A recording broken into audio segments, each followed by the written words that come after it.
Shalom. My name is Eloïse Alfagan. I come from Tours in France, and I want to present a case of a woman of 38 years old who presented a right hip pain. She underwent a battery of examination and she finally get an MRI. Sagittal and parasagittal situated MRI, axial situated MRI, and dynamic MRI in axial. Do you have an idea of the diagnosis? A. Cervical carcinoma, B. Lymphoma, C. Endometrial carcinoma, D. Adenoma malignum. Vous pouvez voter. Ah bon, ça marche pas. Alors, la réponse so the answer is A. It's not lymphoma. Why? Because there is no invasive massive invasion of the corpus uterus. It's not adenoma malignum because there is no cystic portion, and it's cervical carcinoma because in T2-weighted images we see this relatively hyper-intense mass. My God. Can you stage it? A, no, we can't stage it. B, it's for A, C, 1A, T, we use FIGO classification. Okay, so we can stage it. It's a 4A with the FIGO classification, which is the International Federation of Gynecology and Obstetrics, and it's a 4A because there is an invasion of the right uter, and in T2-weighted sequence, focal obliteration of the hypo-intense bladder wall and nodular masses protruding in the lumen of the bladder. Here we can see it. What does MRI brings in this pathology? MRI is the best single imaging investigation that can be accurately determine the tumor location, if it's endophytic or exophytic growth, stage the lesion using the FIGO, and do the lymph node assessment, and also monitor the therapeutic response. What is the protocol? We first of all do a phase array coil for a higher spatial resolution. We use glucagon intramuscular to reduce the artifacts from bowel peristaltism, and we can use intravaginal contrast to increase the distance between the tumor and the vaginal wall. So we do an axial T2-weighted with a large field of view above the abdomen and the pelvis to evaluate the bone marrow, the lymph nodes, and if there is hydronephrosis. We do axial T2-weighted with fat saturation to evaluate the lymph nodes. We do sagittal T2-weighted to visualize the tumor and in extension to the lower uterine segment, the vagina, the bladder, and the rectum. We also do an axial oblique weighted fat T2-weighted to optimize the assessment of the parametrial invasion. And we can do dynamic MRI. Tumor aspect. The cervical carcinoma is the best seen in T2-weighted images because there is an hyper-intense mass, easily distinguishable, relatively hyper-intense mass.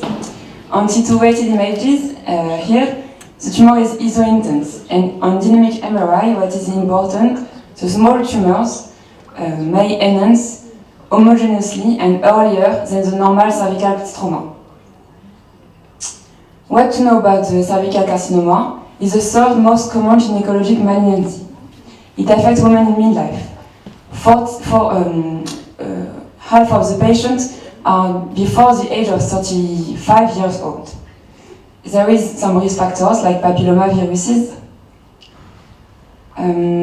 Most of them are squamous cell carcinoma, it's 90% of the case, and after it's adenocarcinoma. We can detect squamous cell carcinoma with the Papa-Nicolau smear, and there is a continuum between CIN and the carcinoma. 5 years survival rate depend on the FIGO.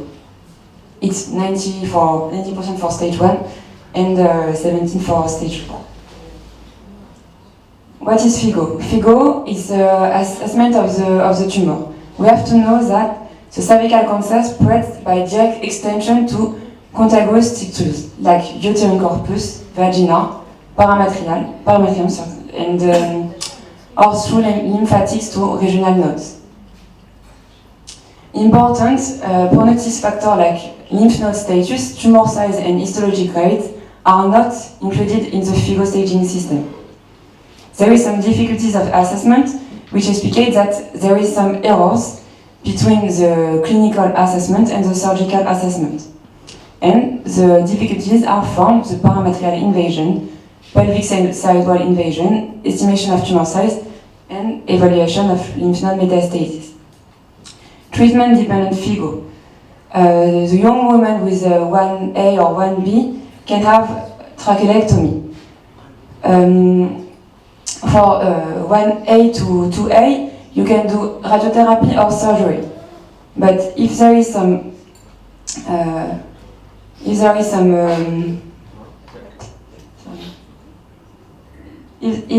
parametrial invasion, or if it's more than 4 centimeters, if there is invasion of the bladder, you can't do surgery and you do radiochemotherapy.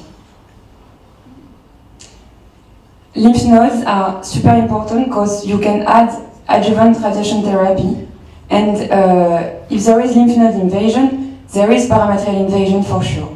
And also, it's a poor prognosis with a marked decrease in survival rates. Only one word of parameters.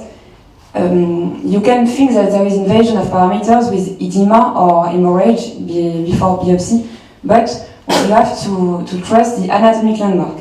If there is intact important cervical stroma in T2-weighted imaging, you can be sure that there is no invasion of the parameters.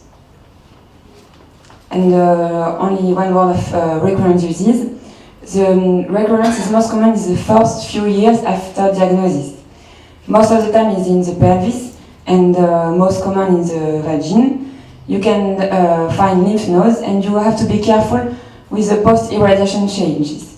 In that situation, you can look on the dynamic MRI, and if there is a recurrence, you will see enhancement on between 45 and 90 seconds, and it will be heterogeneous. Key points. MRI is super important for the pre-treatment evaluation, for the FIGO and for the lymph nodes, and you can use it also for monitoring the therapeutic response. Voilà. Merci.